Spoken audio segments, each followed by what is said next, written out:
আজকের আমি চিড়ের কাবাব বানিয়েছি, যেটা কিন্তু খেতে ভীষণ সুন্দর হয়। বাইরেটা একেবারে মুচমুচে আর ভিতরটা কিন্তু সেরকমই সফট, আর খুব কম সময় কম উপকরণে কিন্তু এটা তৈরি হয়ে যায়। নমস্কার বন্ধুরা, শ্রাবণী রান্নাঘরে আপনাদের সবাইকে স্বাগত জানিয়ে আমি প্রতিদিনের মতো আবারও আজকের একটা রান্নার ভিডিও নিয়ে আপনাদের সামনে চলে এসেছি। আজকের আমি আপনাদের চিড়ের কাবাব বানিয়ে দেখাবো। আশা করি আপনাদের ভালো লাগবে। তার জন্য কিন্তু আমার পুরো ভিডিওটা আপনাদের দেখতে হবে। আর দেখা শুরু করার আগে একটা লাইক দেবেন, সুন্দর একটা কমেন্ট করবেন আর শেয়ার করতে ভুলবেন না। তাহলে চলুন আজকের আমি এই চিড়ের কাবাব কিভাবে বানাই সেটা আপনারা একবার দেখে নিন। রান্নাটা করার জন্য প্রথমে আমি এখানে এক বাটি চিড়ে নিয়ে নিয়েছিলাম, আর এক বাটি চিড়েকে কিন্তু খুব ভালোভাবে ধুয়ে চিড়েটা একটু ভিজিয়ে রেখেছিলাম। আর এখন দেখুন চিড়েটা কিন্তু একটু জল ছড়িয়ে নিয়েছি। আপনারা দেখে বুঝতেই পাচ্ছেন চিড়েটাকে কিন্তু একটু এইভাবে জল ঝাড়িয়ে নিতে হবে। আর এবারে আমি এখানে নেব একটা বড় বাটির মধ্যে প্রথমে কিন্তু এই চিড়েটাকে আমি ঢেলে নেব। আমি চিড়েটাকে এখানে বড় বাটির মধ্যে ঢেলে নিলাম। এইবারে হাত দিয়ে কিন্তু একটু এইভাবে চিড়েটা প্রথমে চটকে নেব। আমি প্রতিদিনের মতো আপনাদের একটা কথাই বলবো যে প্লিজ আমার ভিডিওটা আপনারা টেনে টেনে দেখবেন না, পুরো ভিডিওটা দেখুন, আশা করি আপনাদের ভালো লাগবে। দেখুন আমি কিন্তু এখানে চিড়েটা এইভাবে একটু চটকে নিয়েছি। এইবারে আমি এর মধ্যে দিয়ে দেব আলু। এখানে কিন্তু আলুটা আমি আগে থেকে গ্রেট করে রেখেছি। এখানে কিন্তু ছোট গ্রেটার দিয়ে গ্রেট করে রেখেছি। আর এখানে কিন্তু একটা আমি মাঝারি সাইজের আলু নিয়েছি। সেই আলুটা গ্রেট করে আমি কিন্তু 3 থেকে 4 বার মতো জল পাল্টে পাল্টে ধুয়ে নিয়েছি। দেখুন এর ফলে কিন্তু আলুটা কালো হয়ে যায়নি। এইভাবে যতক্ষণ না সাদা হয়ে যাবে ততক্ষণ কিন্তু আলুটা এইভাবে ধুয়ে পরিষ্কার করে জলটা ঝারিয়ে নিতে হবে। আর জল কিন্তু আমি ঝারিয়ে নিয়েছি। এইবারে এই চিড়ের সাথে কিন্তু আলুটা দিয়ে আবারও একটু সময় এইভাবে একটু চটকে মেখে নেব। এইভাবেই কিন্তু একটু এইভাবে চটকে মেখে নিতে হবে। আর বাড়িতে যখন দেখবেন মাছ মাংস থাকবে না, তখন কিন্তু এইভাবে আপনারা নিরামিষভাবে কিন্তু চিড়ের কাবাবটা বানিয়ে নিতে পারেন। খেতে কিন্তু অসম্ভব সুন্দর হয়। বা আপনারা কিন্তু যে কোনো নিরামিষ দিনেও এটা বানিয়ে খেতে পারেন, বা বাড়ির লোককে বানিয়ে দিতে পারেন, তারাও কিন্তু ভীষণ খুশি হবে। দেখুন আমি কিন্তু এখানে আলুটাও চিড়ের মধ্যে মিশিয়ে দিলাম।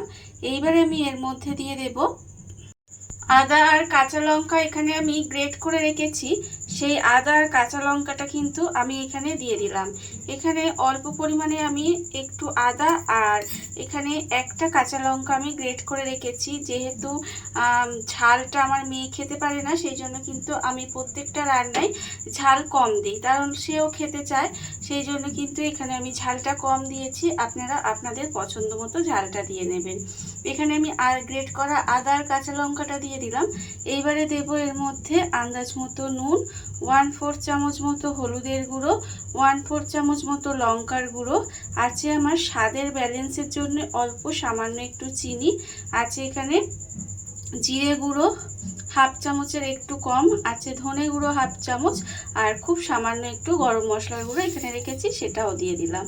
এবারে সমস্ত গুঁড়ো মশলাগুলোও কিন্তু এর মধ্যে দিয়ে দিয়েছি। দিয়ে এবারে আবারও কিন্তু খুব ভালোভাবে মেখে নেব। এইভাবে কিন্তু খুব ভালোভাবে মশলাগুলো মেখে নিতে হবে। আর এই কাবাবগুলো কিন্তু খুব সহজে বানানো হয়ে যায়, আর খেতে কিন্তু অসম্ভব সুন্দর লাগে। আপনারা সন্ধেবেলা স্ন্যাক্স হিসাবেও কিন্তু এগুলো দিতে পারেন, বা স্কুল অফিসের টিফিন হিসাবেও কিন্তু এগুলো দিতে পারেন। বাচ্চাদের বা বড়দের, তাদেরও কিন্তু দেখবেন খেতে ভীষণ ভালো লাগবে। সব সময় মাছ মাংস না খেয়ে বা সব সময় মাছ মাংস খেতে যখন ভালো লাগবে না, তখন কিন্তু এইভাবে আপনারা একবার হলেও বাড়িতে বানিয়ে দেখবেন। আমি বলছি আপনাদের ভীষণ ভালো লাগবে। দেখুন আমি কিন্তু হাত দিয়ে এইভাবে মশলাটা খুব ভালোভাবে মাখিয়ে নিয়েছি। এইবারে আমি এর মধ্যে দিয়ে দেব, দেখুন এখানে আমি দেব কর্নফ্লাওয়ার। এখানে কিন্তু খুব বেশি কর্নফ্লাওয়ার দেওয়ার দরকার নেই, 1 চামচ দিলাম আর খুব অল্প সামান্য একটু দিলাম, দিয়ে আবারও কিন্তু এটা হাত দিয়ে খুব ভালোভাবে মাখিয়ে নেব। ঠিক এইভাবেই কিন্তু সুন্দর করে এটা মাখিয়ে নিতে হবে। দেখুন এই কর্নফ্লাওয়ারটা দেওয়ার ফলে কিন্তু বেশ মুচমুচে একটা ব্যাপার হবে আর খেতেও কিন্তু ভীষণ ভালো লাগবে। আমি কিন্তু সব কিছুই এইভাবে হাত দিয়ে খুব ভালোভাবে কিন্তু মাখিয়ে নিয়েছি। আপনারা দেখলে বুঝতেই পাচ্ছেন যে এটা কিন্তু সুন্দর করে মাখানো হয়ে গেছে। এইবারে সব কিছু আমি এখানে দেখুন খুব ভালোভাবে মাখিয়ে নিয়েছি। আর অন্যদিকে দেখুন গ্যাসটা অন করে কিন্তু একটা কড়া বসিয়ে দিয়েছি। এইবারে আমি কড়ার মধ্যে দিয়ে দেব সাদা তেল। এখানে কিন্তু আমি সাদা তেল কড়ার মধ্যে দিয়ে দিচ্ছি। আর তেলটা আমার এখানে যতক্ষণ গরম হচ্ছে ততক্ষণ আমি এখানে কাবাবগুলো গড়ে নেব। তার জন্য দেখুন হাতে আমি এখানে একটু তেল মেখে নিয়েছি। এবারে এর থেকে অল্প অল্প করে নেব। এইভাবে অল্প অল্প করে নিয়ে আমি কিন্তু কাবাবগুলো বানিয়ে নেব। দেখুন এইভাবে কিন্তু সুন্দর করে বানিয়ে নিতে হবে। আর আপনারা দেখতেই পাচ্ছেন দেখতে কত সুন্দর হয়েছে। এবার এগুলোকে আমি এখানে রেখে দেব। তার আগে কিন্তু প্লেটের মধ্যেও আমি একটু তেল মাখিয়ে নিয়েছিলাম। দেখুন এইভাবেই কিন্তু আমি প্রথমে সমস্ত কাবাবগুলো বানিয়ে নেব। এইভাবে গোল করে নিয়ে তারপরে কিন্তু হাতের মধ্যে দিয়ে এইভাবে আলতো হাতে একটু প্রেস করলেই কিন্তু কাবাবগুলো রেডি হয়ে যাবে।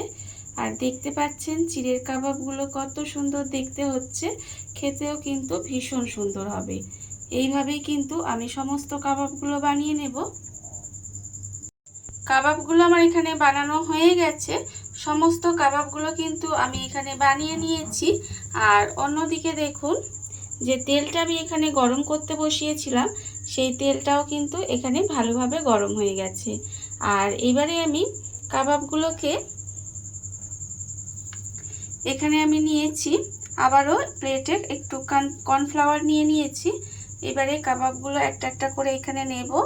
এইভাবে কিন্তু হাতে করেই একটা একটা করে এইভাবে কাবাবগুলো নিতে হবে। দেখুন নিয়ে আমি কিন্তু এইভাবে একটু কোট করে নেব, মানে কর্নফ্লাওয়ারের মধ্যে এইভাবে একটু কোট করে নিতে হবে। নিলে কি হবে এটা কিন্তু আরও সুন্দরভাবে মুচমুচে হবে আর খেতে দেখবেন তখন কিন্তু আরও সুন্দর হবে। দেখুন কত সুন্দর হয়েছে। এইবারে এগুলোকে আমি এইভাবেই গরম তেলের মধ্যে দিয়ে দেব। আর এই সময় কিন্তু গ্যাসটাকে লোতে দিয়ে রাখতে হবে।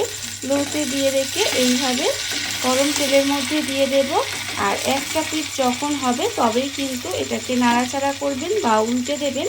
আমি আবারও আরেকটা আপনাদের দেখাচ্ছি। দেখুন আরেকটা কাবাবও কিন্তু আমি এইভাবে হাতে করে নিয়ে নেব। নিয়ে দেখতেই পাচ্ছেন খুব সাবধানে এটা কিন্তু নিতে হবে।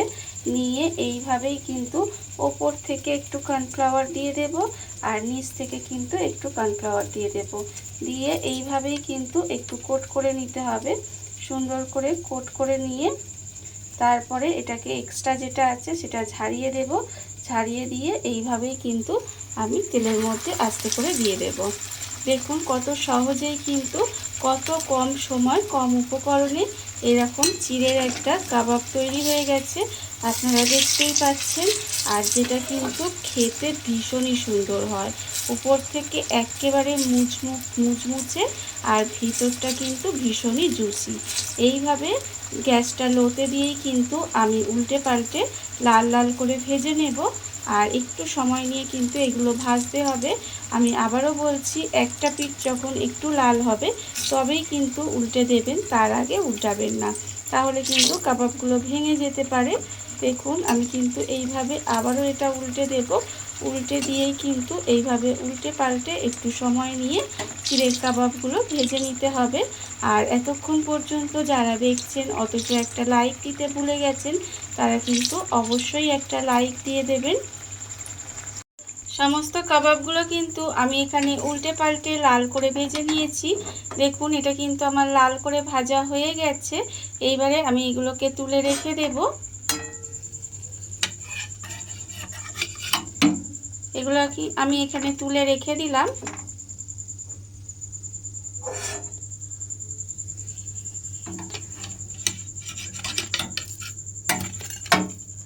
আর আবারও কিন্তু এই যে অন্য কাবাবগুলো আছে সেগুলোও কিন্তু এইভাবে হাতে করে খুব সাবধানে কিন্তু তুলে নেব। তুলে নিয়ে আমি কিন্তু এখানে আবারও ওপর থেকে অল্প একটু কর্নফ্লাওয়ার দিয়ে দেব। আর এটা কিন্তু নিচে থেকেও এইভাবে একটু কোট করে নিতে হবে। কোট করে নিয়ে তারপরে কিন্তু এটাকে এইভাবে আবারও সুন্দর করে একটু এইভাবে শেপ দিয়ে দেব। শেপ দিয়ে তারপরে কিন্তু তেলের মধ্যে দিয়ে দেব। দিয়ে এইভাবে সমস্ত কাবাবগুলো ভেজে নিতে হবে। দেখুন বন্ধুরা, বাড়িতে থাকা কত অল্প উপকরণে কত অল্প সময় কত সুন্দর একটা চিড়ের কাবাব তৈরি হয়ে গেছে, আপনারা দেখতেই পেলেন। আর এটা কিন্তু খেতে ভীষণ সুন্দর হয়। এইভাবে কিন্তু আপনারাও একদিন হলেও বাড়িতে বানিয়ে দেখতে পারেন। আর এই ভিডিওটা যদি আপনাদের ভালো লেগে থাকে, আপনারা যদি ফেসবুক থেকে দেখে থাকেন পেজটি ফলো করে দেওয়ার অনুরোধ রইল। আর যদি ইউটিউব থেকে দেখে থাকেন চ্যানেলটি সাবস্ক্রাইব করে নেওয়ার অনুরোধ রইল। তাহলে চলুন ভিডিওটা আমি এখানেই শেষ করছি। আপনারা সবাই ভালো থাকবেন, সুস্থ থাকবেন। আবারও হাজির হব নতুন কোনো রান্না নিয়ে।